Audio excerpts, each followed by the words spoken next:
Dangal? Dangal! Dangal greetings, Dangal ng Bayan! Welcome to our presentation on how this student grade calculator works, from the algorithm to the code. We've broken down the project into 4 key parts: the algorithm, pseudocode, flowchart, and the final program code. Each section highlights how the system was designed, structured, and executed. Let's dive in. We began asking ourselves, what kind of program would truly serve us as students? We wanted to build something practical, something that could give us an edge in our academic journey. Naturally, our grades came to our mind. After all, what's more essential to a student than understanding their own performance? That's how the idea of the grade average calculator was born, a tool to help us stay informed, take control, and grow. Dagang greetings everyone. So, discuss ko ngayon about student grade calculator. So, dito, ina-allow namin yung user na mag-input ng name nila, ng grades nila, and i-compute nun yung average nila. And also, kasama na ito yung indicated kung pass or fail yung grades nila kada subject. And then, nade-determine din na ito whether they qualify for honor list or not. And additionally, the researchers integrate the use of data types that are necessary to meet the needs of computer to perform a specific calculation. One example nito is yung integers para sa whole numbers, while doubles para sa mga decimal points. Moreover, the researchers ensure the feasibility of the program by keeping it simple and neat para madaling basahin at gamitin. Prompts the user to use highly comprehensible terminologies to avoid ambiguity and confusion. So dito gamit kami ng part na madaling basahin yung code. Example po nito yung sa subject, which is subject natin sa per semester. After mag-input ng grades sa per semester, the researchers proceed to process the data by calculating the sum of all the grades entered by the user. The program calculated the sum of the entered values and divided by 9. Kaya po 9 dahil 9 yung subjects natin. So to get the average itself, i-divide natin kung ilan yung nilagay natin doon, which is 9 sa lagay na to, which is the total of 9 subjects to obtain the average. Once the computation is complete, the program will display the user's name along with their calculated average. And then, it evaluates the result. If the average is greater than or equal to 75, ang student po ay mamamark as pass. Otherwise, kung below 75, it is considered as fail. Furthermore, if the average is greater than or equal to 89, the program will declare that the student is part of the honor list. Dahil dito, ang program natin ay mang-consider as unique because hindi naman ito yung ino-compute ang average, but also nagpo-provide siya ng information kung ikaw ay honor list or hindi. And also, yung part na pagiging pass or failed mo as student. With a thorough discussion with my group members, this is the project that we have decided. So, now let me guide through our process. We have step 1 to 3 of the algorithm. Step 1 marks the beginning of the program, indicating that the process is about to start. And then step 2, the program prompts the user to enter their name, which means it is asking for an input from the user. In here, we thought that it'd be nicer if the program was more personalized. And finally, in number 3, the program reads the name that the user has entered and stores it in a variable for later use. For the next steps, we then display the greeting message. But of course, we need something else aside from the greetings. We to remind the users with regards the list of needs in steps number 4, along with the instructions on how to input the grades in step number 5. After that, the entered grade is saved into a variable for later use in calculation. In these steps, step 7, the program checks if the grade is valid. If the grade is less than 0, it's invalid. If it's greater than 100, it's also invalid. Otherwise, the grade is valid. In step 8, the program asks the user to type their grade for CCS102. In step 9, the program reads what the user typed, store it in a variable, and check if the grade is valid by making sure it's between 0 and 100. In step 10, the user is prompted to enter their grade in Math 101. Step 11, the program will read and store the grade for Math 101 for later calculations. In step 12, the program prompts the user to enter their grade in Read 100. In step 13, the entered grade is stored in a variable and checked for validity. If it is less than 0 or greater than 100, the grade is invalid. Otherwise, it is valid. Finally, in step 14, the program prompts the user to enter their grade in PhD 101. In step 15, the program will store the grade in PhD 101 in a variable. In step 16, the program prompts the user to input their grade for the PED 101 course. In step 17, the grade in PED 101 is read and stored in a variable for future calculations. In step 19, the program reads the user's grade in HMN 101, stores it in a variable, and checks if it is valid by making sure the grade is between 0 and 100. Kasi po, ang program po namin ay nagbibigay po ng error message kapag ang binigay ni user na grade ay negative or greater than 100. Kasi po, wala naman pong grade na ganun. And then in step 20, the program prompts the user to enter their grade in COM101. And then in step 21, it reads and stores the COM101 grade in a variable and again checks its validity. If the grade is below 0 or above 100, it is invalid. Otherwise, it is valid.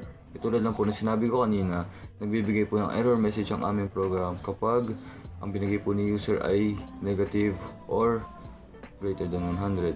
In step 22, the program prompts the user to enter the grades in NSTP1. And then, pagkatapos nun, yung na-enter the grade is i-read at it's store sa variable, tas i-check for validity. Kapag less than or greater than 0, it will display it as invalid. Otherwise, the grade is considered valid. Then, sa step 24 naman, it just shows that the program calculates the sum of all subjects together, tapos isa-store nga yung result noon sa variable na total. In step 25, the program calculates the student's average grade by adding all the grades together and dividing the total by 9. In step 26, it shows the student's name along with the computed average. Then, in step 27, the program decides if the student passed or failed. So, if the average is 89.5 or higher, it displays you are an honor student. If the average is at least 60, it displays therefore you're pass. But, if the average is below 60, obviously, bagsak si student doon, it displays therefore you failed.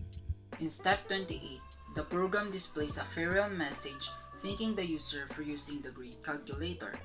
Finally, step 29 marks the end of the program, signaling that the program has finished its execution. And for the pseudocode, let me explain on how this will work on our project. So, for step 1, first, the program begins with a start command. Then, it prompts the user to enter their name. After the user enters their name, the program displays a welcome message that includes their name. The program prompts the user to input their grade for CCS101. If the entered grade is less than 0 or greater than or equal to 101, it displays an error message saying the grade is invalid. Otherwise, it confirms that the grade has been read. This pattern of validation is repeated for all the subjects: CCS102, Math 101, Read 100, PhD 101, PED 101, HMN 101, Com 101, and NSTP 1. Once all the grades are collected, the program calculates the sum of all 9 subjects. Then, it divides the sum by 9, which is the total number of the subjects, to get the average. This average is stored in a variable and will be used to determine if the student grade is pass, failed, or qualified as an honor student. After calculating the average, the program displays the result to the user. It also includes a greeting with their name. Again, then if the average is 89.5 or higher, the program displays a message saying the student is an honor student. Next, the program checks if the average is 60 or above. If yes, it displays a message saying the student has passed. If not, or if the average is less than 0 or greater than 100, it displays the student has failed. Finally, it thanks the user for using the program and ends. And up next, we will discuss our flowchart. This flowchart uses several symbols. Flowline symbols represented by arrows guide the direction of the process. Oval symbols usually contains the words start and end of the program. Rectangle symbols are used to represent process or to show that something is performed. Parallelogram symbols are used for input and output such as reading and displaying data. The home plate shaped pentagon known as off-page connector is used when the flow continues on another page. The flowchart begins with the start symbol. This simply marks the beginning of the grade calculator program. Next, a rectangle is used to show that the program prompts the user to input their name. After showing the prompted input of the user, a parallelogram is used to read the name and display a welcome message that includes the user's name. Once the name is processed, the program then asks for grades for each subject. It reads and stores each grade, checking if it's valid. If the grade is below 0 or above 100, it shows a message saying it's invalid. If it is valid, it confirms that the grade has been read. Step 6. The process is repeated for all 9 subjects. CCS101, CCS102, Math 101, Read 100, PhD 101, PED 101, HMN 101, Com 101, and NSTP 1. Each subject follows the same validation and storage process using rectangles for action and parallelograms for input or output. After all valid grades are collected, a rectangle symbol is used again to perform a calculation. The program adds all 9 grades together and stores the total. Once the total is computed, the program divides it by 9, which represents the total number of the subject, to calculate the average grade. Then, the program assesses the student performance based on computed average. If the average is 89.5 or higher, the user is informed that they are honor student. If the average is 60 or above, it displays that the student has passed. If the average is less than 60, it indicates that the student has failed. Finally, a parallelogram is used to display a thank you message to the user, followed by the end symbol to indicate the conclusion of the program. And that concludes our walkthrough of the grade calculator flowchart. Thank you for listening, and we hope you gain a better understanding of our program. First, we will find variables that are crucial for the making of this program. Since we are going to develop a grade calculator that receives an input and performs a calculation for a student, we need the following. We need a variable that can read the user's input. There are a variety of options for us to choose from, like a scanner, which is the most common one, but we will stick to using buffered reader because it provides plenty of benefits in the long run. A buffered reader itself cannot read the data, so we will need the help of an input stream reader. These are all about objects and stuff, but as a beginner, you don't need to know all of that. Don't forget to throw an input-output exception at the top or the IO exception because sometimes reading a string fails. Then we will need a variable of string. A string is a data type that can hold words. This variable will store the user's name and we will just going to name it name. Remember, in naming a variable, we should always follow a specific format, a camel case format. All first letters are in uppercase except the first word. Next, we will be needing a variable that can store the user's input. Since a grade can contain decimal value, the most suitable data type we can use is a double. We will be using our real subjects this semester, and as much as possible, our variable name should be as descriptive as it can be. It is so that it can be readable not only by us who created it, but also for future developers who might want to modify or take an interest in checking this program. Aside from variables that can store the user's input, we also need a variable that can store the result of the operation. Our grade calculators need the use of addition and division. We will get the sum of all the stored data and then we will divide it by 8. But how are we going to do that? We need a variable of total that we will also name total. This variable will take a hold of the sum of all the data and that has been inputted. Think of it as a basket. We need a basket to compile our data, and that basket itself contains the summation of all the data. Then we will use the variable that will hold our divisor. We will make it final so that it can no longer be changed, and we will also just call it divisor. All caps intended so that it can be easily tracked, and can be easily seen by fellow developers. After that, we will now need a variable that can store the quotient of the total and the divisor. We're just going to name it average. Dangal greetings once more. We have finally reached the part of the project where we finally explain to you what is the contents of this code. So for this part, let's start with this one. As you can see, we named specific imports rather than using just the asterisk. So despite it being a simple project, napag-usapan namin kasi collectively as a group that it is better that we practice naming specific imports for compile time and convenience, lalo na if big project yung gagawin namin in the future. But as of now, this is a very simple project lang naman, so either of the methods na naturo sa amin works.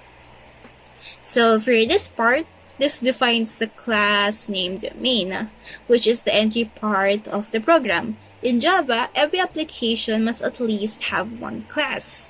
So here, nandito din yung main method declaration where the program starts running, and we also have throws IOE exception here because we have used the buffered reader. So necessary siya because the buffered reader.readline can show an input or an output exception. So for these lines, we have here a variable declaration. And sa part na to, this is where the student's name will be stored. So yung user natin is mag-input ng grades. So of course, need natin na variables to represent those grades in specific courses. So all the grades here, as you can see, are stored as doubles para maka-allow yung mga decimal na values. So yung variables here, itong average, dito i-hold yung final na average, and yung total here, naka-equals at 0 siya para mag-accumulate yung sum of grades. So as you can see here, we also used a constant. Ginagamit namin siya to divide the total grade to the sum to compute the average. Yung final here in this line, yung ibig sabihin lang naman yan, itong value na nilagay namin, which is 9, is hindi siya mababago in any point of the program. So for this part, actually, hindi siya that much of a function, but rather for decoration. Hindi siya required, but it will make our code appear more better at the console part of our program. So in this part naman, this is where we prompt the user to enter their name. So for here, as you notice, we only use system.out.print. So normally, we use a print line in printing a statement as it appears more organized and formal at the console. Pero at this case kasi, we only need the use of a print. Using a print will let the input sit besides the prompt at hindi sa ilalim, but you don't have to do this, but we prefer it this way. So ngayon, we will use the reader variable in storing the data inside the name variable because we named our buffered reader object as reader. A buffered reader object has a built-in method of readline, and it is the key in reading a user's input. And now, for this one, let me show you a bit of an output from our program. So, as you can see in this line 28 to be specific, we have a system.out.print line, hello name, welcome to the student grade calculator. So, for this line, do pay attention to the spacing inside the double quotes, because we need a space before the second quote, and inputting a prompt without space in it will result in a bad output. So let me show you an example of what I'm talking about with regards to spacing. So as you can see, this is a perfectly spaced line. But if we remove this space there, it will make a huge difference in the output. So let me write my name there. And as you can see, magkadikit yung hello, and then yung name ko when I remove that one singular space in the line of code. But if I return it back there and then write my name again, it will become a properly spaced sentence. Yay! Okay, now, so aside from the first example I gave you, let me give you another example for this part. So, we will add an additional operator to concatenate the word hello in our variable name. We don't include the variable inside the double quotes because it will print the variable itself and not the address of the variable, because a string is a reference data type and it cannot store the actual data, but it can store the address or the reference of the data. Let me show you another example of what I was referring to. So for this case, let's do that and see what happens. Write my name, and as you can see, it did not print my name when I did that. So in conclusion, even though it is very minimal, it does have a huge effect in our code. Now let's see what it looks like once more when I put the proper line. There we go. And now we will proceed to another part of an explanation, which will be led by another group. Let's proceed to the prompting of grades. Just like what we did before, we prefer to use print rather than print line in prompting the user.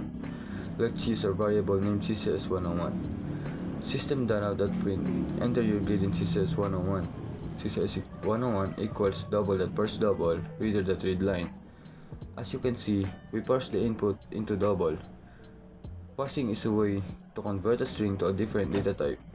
Since a buffered reader can only read a string, we need the use of a parsing. A double has its own attributes of parsing, double.parse double. Then we will pass in our reader.read line. We put it inside because it will tell the computer which thing is the one that is needed to be converted. Think of it like this. After a buffered reader reads the data, it will identify the data as a string. The parsing is like Cinderella's fairy godmother. It will change the data type of the data based on the need of the program. Because if we don't use a parse, it will not be suited to be held by a double. It treats the data as a string and the string cannot be stored inside a double variable. Let's do a test run to see if it is working.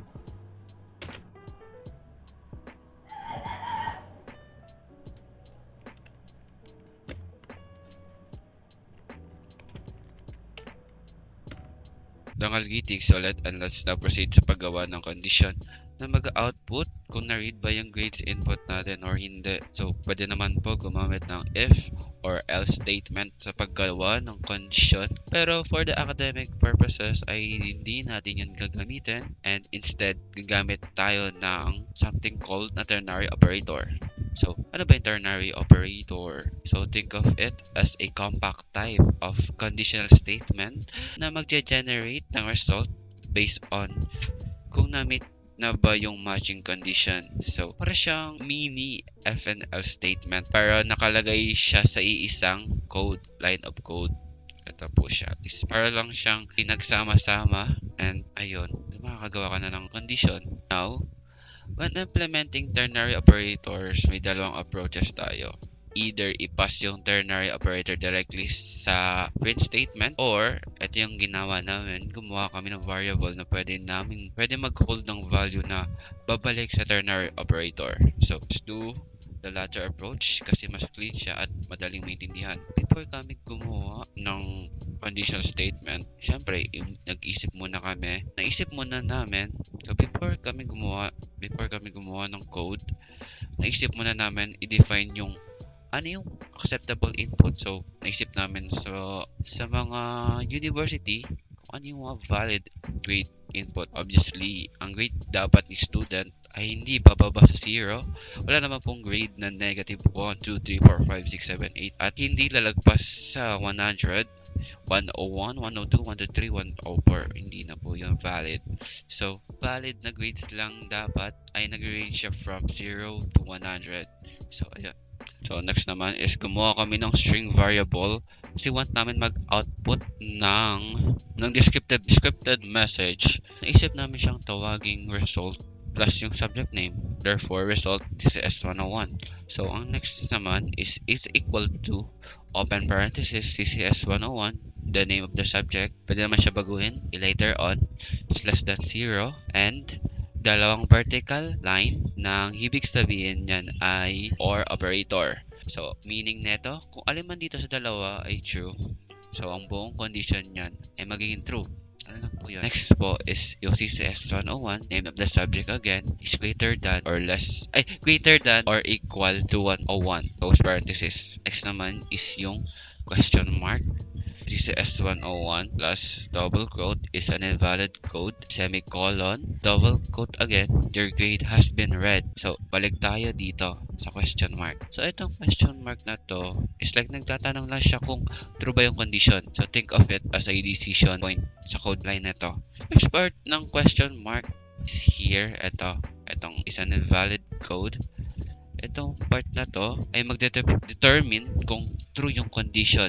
Sinama na rin namin yung statement para malaman din ni user if tama or mali yung na-input niya. So, next naman is here, semicolon. Think of it as an else statement. Para siyang else statement, conditional statement, pero sa ternary operator. Next naman is double quote, your grade has been read. Itong message naman na ito ay mag-appear if valid yung grade ni user. So, therefore, itong is an invalid grade, ito yung mag-appear kapag invalid or mali yung nilagay ni user. Overall, para siyang ganito. If the condition is true, then print this. Else, print this. Ganun lang po yun. Yun, try natin siya. I-try natin ang code. So, i-run lang natin. And then, student grade calculator. Ang una is enter your first name or name. Enter your name.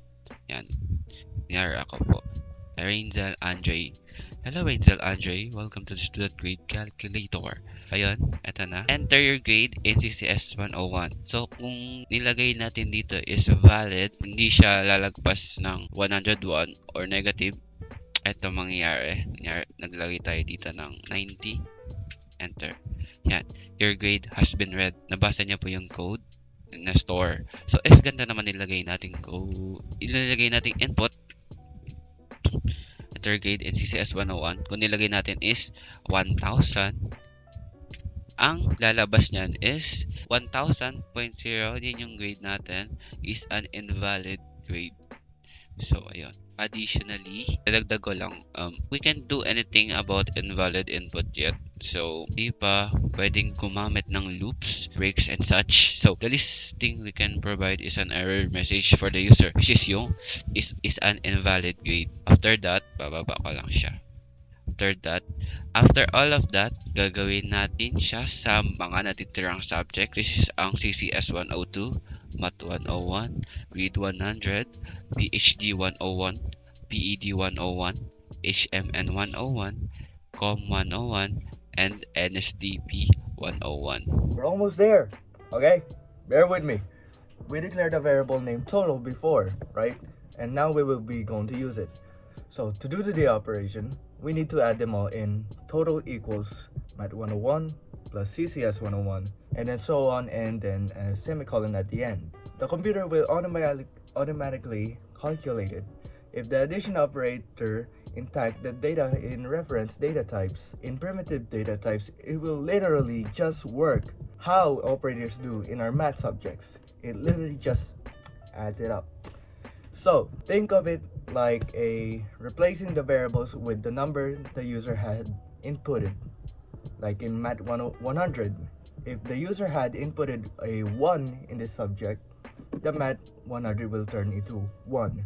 For example, instead of Math 100 and plus so on, you know that, you can read it as 1 plus and so on with the grades that you have inputted. Since we now do have an additional operator, let's proceed in making an operation that will perform an action for dividing the total with 8. The variable for this is already been declared. Our variable is named average.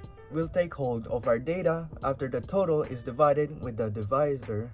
Our average is finished. Finally!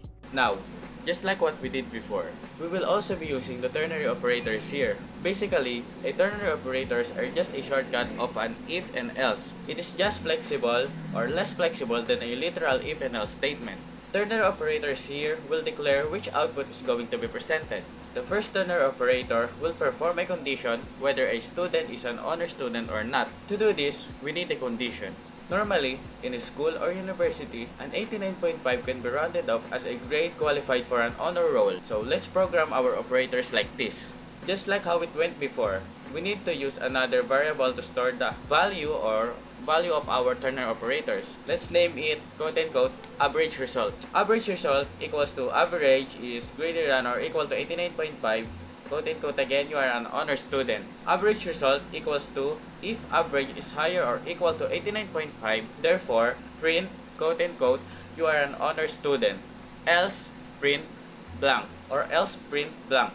Then we will now proceed to the second condition, which will determine whether the student pass or fail. Let's check whether the average is higher than 60. If it is, then the computer will output, therefore you pass. Else, if it's not, the computer will output, therefore you failed. So let's see. After passing through the conditional statements, the system will terminate. So here, it will print a goodbye message and iterate the name of the user along with it. So that concludes our report, and I hope you learned something as we showed you our thought process through it.